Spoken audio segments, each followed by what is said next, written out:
क्या आपने कभी सोचा है कि मौत के बाद आत्मा कहाँ जाती है? कौन होता है जो लेने आता है, यमदूत या कोई और क्या सच में कर्मों का हिसाब हर जन्म के बाद होता है? हिंदू धर्म का एक ऐसा ग्रंथ जिसे मृत्यु के बाद जरूर पढ़ा और सुना जाता है, जहाँ जीवन और मरण के रहस्य छिपे हैं और आत्मा की 16 दिनों की यात्रा का विस्तार से वर्णन है। यह है गरुड़ पुराण। आज की इस वीडियो में हम जानेंगे कि कैसे आत्मा छोड़ती है शरीर, किन किन नरकों से गुजरती है और किन कर्मों से मिलता है स्वर्ग या नरक। तो बने रहिए अंत तक, क्योंकि आज जो आप जानने वाले हैं वो आपके जीवन और मृत्यु दोनों की दिशा बदल सकता है। गरुड़ पुराण हिंदू धर्म के 18 पुराणों में से एक है जो भगवान विष्णु को समर्पित है।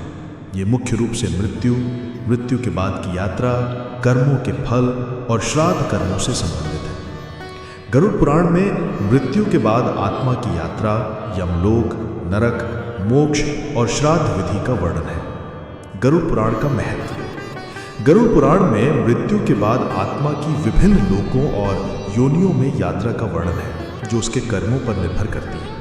ये पुराण कर्मों के अनुसार स्वर्ग या नरक में मिलने वाले फलों का वर्णन करता है। गरुड़ पुराण में श्राद्ध कर्मों और पितरों की शांति के उपायों का भी वर्णन है।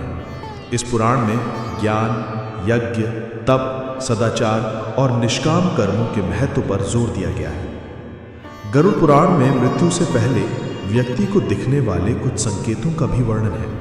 आमतौर पर गरुड़ पुराण का पाठ किसी परिजन की मृत्यु के बाद 13 दिनों तक कराया जाता है, ताकि मृतक की आत्मा को सद्गति प्राप्त हो।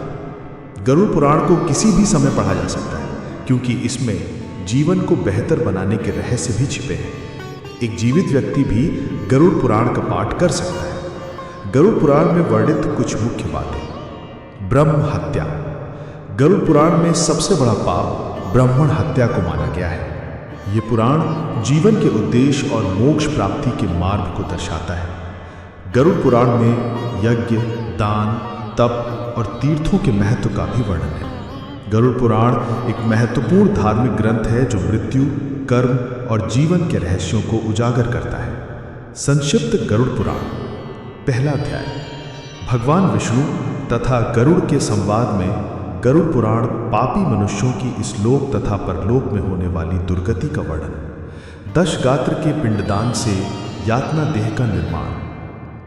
धर्म ही जिसका सुदृढ़ मूल है, वेद जिसका स्कंद है, पुराण रूपी शाखाओं से जो समृद्ध है, यज्ञ जिसका पुष्प है और मोक्ष जिसका फल है, ऐसे भगवान मधुसूदन रूपी पादप जैसे वृक्ष सबको आश्रय देता है, वैसे ही भगवान भी अपने चरणाविंद में आश्रय देकर सबकी रक्षा करते हैं। इसलिए भगवान मधुसूदन को यहाँ पादप वृक्ष की उपमा दी गई है। कल्प वृक्ष की जय हो। देव क्षेत्र नैमिषारण्य में स्वर्ग लोक की प्राप्ति की कामना से शौनकादि ऋषियों ने एक बार सहस्त्र वर्ष में पूर्ण होने वाला यज्ञ प्रारंभ किया।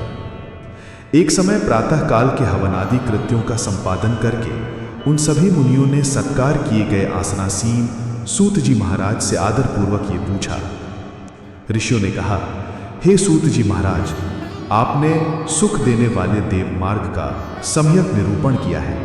इस समय हम लोग भयावह यम मार्ग के विषय में सुनना चाहते हैं। आप सांसारिक दुखों को और उस क्लेश के विनाशक साधन को तथा इस लोक और परलोक के क्लेशों को यथावत वर्णन करने में समर्थ हैं, अतः उसका वर्णन कीजिए। सूत जी बोले, हे मुनियों, आप लोग सुने। मैं अत्यंत दुर्गम यम मार्ग के विषय में कहता हूँ, जो पुण्यात्मा जनों के लिए सुखद और पापियों के लिए दुखद है। गरुड़ जी के पूछने पर भगवान विष्णु ने उनसे जैसा कुछ कहा था, मैं उसी प्रकार आप लोगों के संदेह की निवृत्ति के लिए कहूँगा। किसी समय वैकुंठ में सुखपूर्वक विराजमान परम गुरु श्री हरि से विनता पुत्र गरुड़ जी ने विनय से झुककर पूछा। गरुड़ जी ने कहा, हे देव, आपने भक्ति मार्ग का अनेक प्रकार से मेरे समक्ष वर्णन किया है और भक्तों को प्राप्त होने वाली उत्तम गति के विषय में भी कहा है। अब हम भयंकर यम मार्ग के विषय में सुनना चाहते हैं। हमने सुना है कि आपकी भक्ति से विमुख प्राणी वहीं नरक में जाते हैं। भगवान का नाम सुगमता से लिया जा सकता है, जिह्वा प्राणी के अपने वश में है तो भी लोग नरक में जाते हैं। ऐसे अधम मनुष्यों को बार बार धिक्कार है। इसलिए हे भगवान, पापियों को जो गति प्राप्त होती है तथा यममार्ग में वे जैसे अनेक प्रकार के दुख प्राप्त करते हैं, उसे आप मुझसे कहें।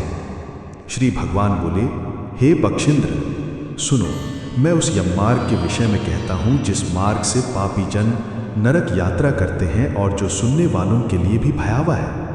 हे तार्क्ष, जो प्राणी सदा पाप परायण हैं, दया और धर्म से रहित हैं, जो दुष्ट लोगों की संगति में रहते हैं, सत्शास्त्र और सत्संगति से विमुख हैं, जो अपने को स्वयं प्रतिष्ठित मानते हैं, अहंकारी हैं और धन और मान के मद से चूर हैं, आसुरी शक्ति को प्राप्त हैं तथा दैवी संपत्ति से रहित हैं, जिनका चित्त अनेक विषयों में आसक्त होने से भ्रांत है, जो मोह के जाल में फंसे हैं और कामनाओं के भोग में ही लगे हैं, ऐसे व्यक्ति अपवित्र नरक में गिरते हैं। जो लोग ज्ञानशील हैं, वे परम गति को प्राप्त होते हैं। पापी मनुष्य दुखपूर्वक यम यातना प्राप्त करते हैं। पापियों को इस लोक में जैसे दुख की प्राप्ति होती है और मृत्यु के पश्चात वे जैसी यम यातना को प्राप्त करते हैं, उसे सुनो। यथोपार्जित पुण्य और पाप के फलों को पूर्व में भोग कर कर्म के संबंध से उसे कोई शारीरिक रोग हो जाता है।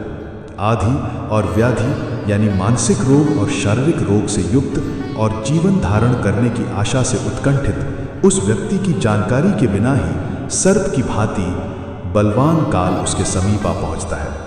उस मृत्यु की संप्राप्ति की स्थिति में भी उसे वैराग्य नहीं होता। उसने जिनका भरण पोषण किया था, उन्हीं के द्वारा उसका भरण पोषण होता है। वृद्धावस्था के कारण विकृत रूप वाला और मरणामुख वो व्यक्ति घर में अवमानना पूर्वक दी हुई वस्तुओं को कुत्ते की भांति खाता हुआ जीवन व्यतीत करता है। वो रोगी हो जाता है, उसे मंदाग्नि हो जाती है और उसका आहार और उसकी सभी चेष्टाएं कम हो जाती हैं। प्राण वायु के बाहर निकलते समय आंखें उलट जाती हैं, नाड़ियां कफ से रुक जाती हैं, उसे खांसी और सांस लेने में प्रयत्न करना पड़ता है और कंठ से घुर घुर के शब्द निकलने लगते हैं।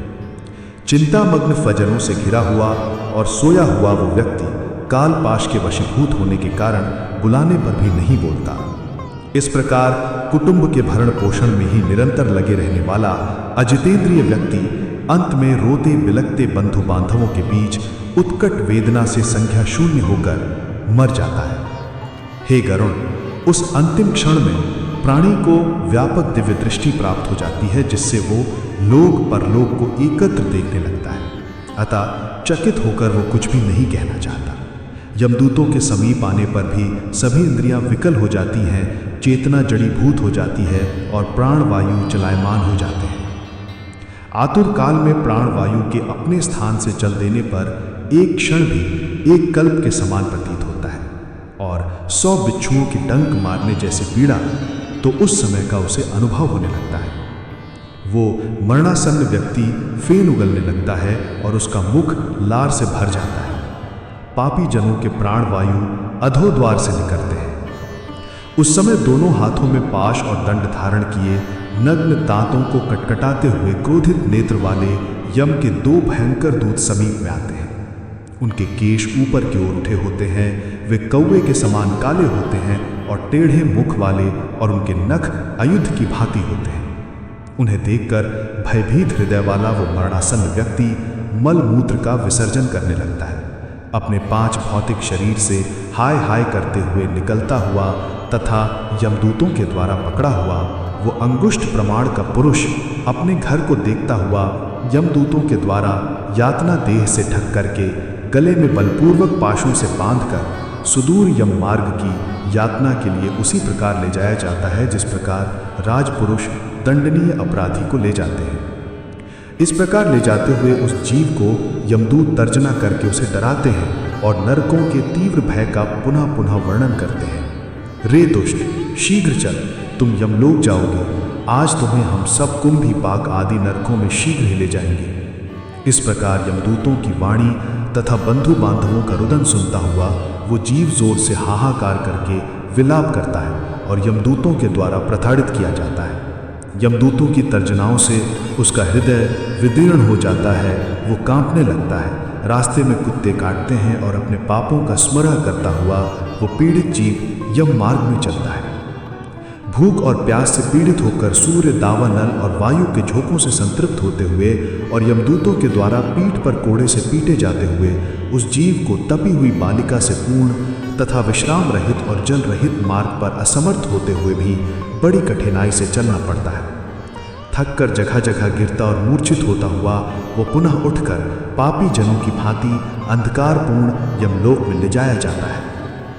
2 या 3 मुहूर्त में वो मनुष्य वहां पहुंचा दिया जाता है और यमदूत उसे घोर नरकीय यातनाओं को दिखाते हैं। मुहूर्त मात्र में यम को और नारकीय यातनाओं के भय को देखकर वो व्यक्ति यम की आज्ञा से आकाश मार्ग से यमदूतों के साथ पुनः इस लोक में, मनुष्य लोक में आ जाता है। मनुष्य लोक में आकर अनादि वासना से बद्ध हुआ जीव देह में प्रविष्ट होने की इच्छा रखता है, किंतु यमदूतों द्वारा पकड़कर पाश में बांध दिए जाने से भूख और प्यास से अत्यंत पीड़ित होकर रोता है। हे तार्क्ष व पातकी प्राणी पुत्रों से दिए हुए पिंड तथा आतुर काल में दिए हुए दान को प्राप्त करता है, तो भी उस नास्तिक को तृप्ति नहीं होती।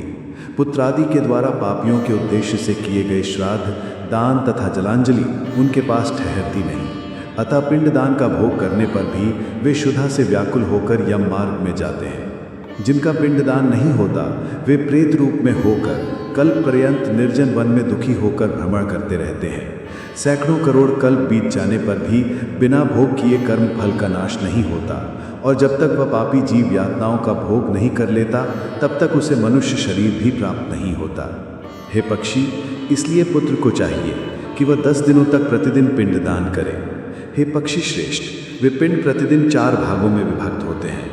उनमें 2 भाग तो प्रेत के देह के पंचभूतों की पुष्टि के लिए होते हैं, तीसरा भाग यमदूतों को प्राप्त होता है और चौथे भाग से उस जीव को आहार प्राप्त होता है। 9 रात दिनों में पिंड को प्राप्त करके प्रेत का शरीर बन जाता है और 10वें दिन उसमें बल की प्राप्ति होती है। हे खग, मृत व्यक्ति के देह के जल जाने पर पिंड के द्वारा पुनः 1 हाथ लंबा शरीर प्राप्त होता है, जिसके द्वारा वह प्राणी यमलोक के रास्ते में शुभ और अशुभ कर्मों के फल को भोगता है। पहले दिन जो पिंड दिया जाता है उससे उसका सिर बनता है, दूसरे दिन के पिंड से ग्रीवा, गर्दन और स्कंद, कंधे तथा तीसरे पिंड से हृदय बनता है। चौथे पिंड से पृष्ठभाग, पीठ, 5वें से नाभि, छठे तथा 7वें पिंड से क्रमशः कटी, कमर और गुह्यांग उत्पन्न होते हैं।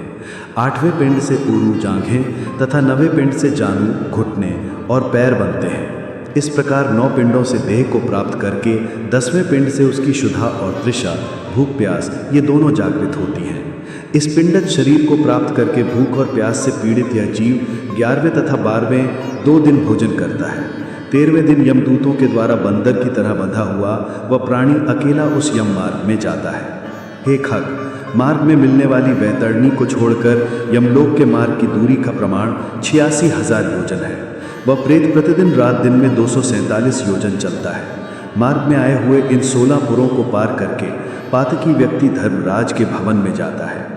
1 सौम्यपुर, 2 सौरीपुर, 3 नगेंद्र भवन, 4 गंधर्वपुर, 5 शैलागर, 6 क्रौंचपुर, 7 क्रूरपुर, 8 विचित्र भवन, 9 भवापदपुर, 10 दुखदपुर, 11 नानाक्रंदपुर, 12 सुतप्त भवन, 13 रौद्रपुर, 14 पयोवर्षणपुर, 15 शीताड्यपुर, 16 बहुभीतिपुर को पार करके इनके आगे यमपुरी में धर्मराज का भवन स्थित है। यमराज के दूतों के पाशों से बंधा हुआ पापी जीव रास्ते भर हाहाकार करता, रोता हुआ अपने घर को छोड़कर यमपुरी को जाता है। इस प्रकार गरुड़ पुराण के अंतर्गत सारोद्धार में पापियों के इस लोक तथा परलोक के दुख का निरूपण नामक पहला अध्याय पूर्ण हुआ। तो साथियों, आपने जाना मृत्यु के बाद आत्मा की अदृश्य लेकिन अत्यंत यथार्थ यात्रा को, यमलोक की भयावहता, पिंडदान का महत्व और कर्मों की न्यायपूर्ण गणना।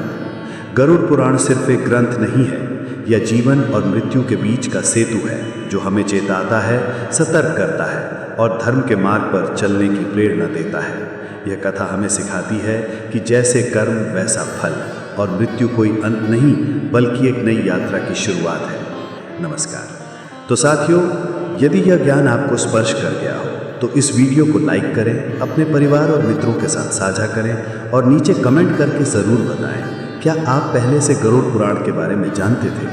ऐसे ही और भी गूढ़ ग्रंथों और रहस्यमयी कहानियों को जानने के लिए हमारे चैनल को सब्सक्राइब करें और बेल आइकन दबाएं ताकि अगली बार जब हम जीवन के किसी और अध्याय को खोलें तो आप सबसे पहले जुड़ सकें। हर हर महादेव, जय श्री हरि। फिर मिलेंगे एक और रहस्यमयी आध्यात्मिक यात्रा में। तब तक के लिए धर्म के मार्ग पर चलिए, सत्कर्म कीजिए और जीवन को सार्थक बनाइए।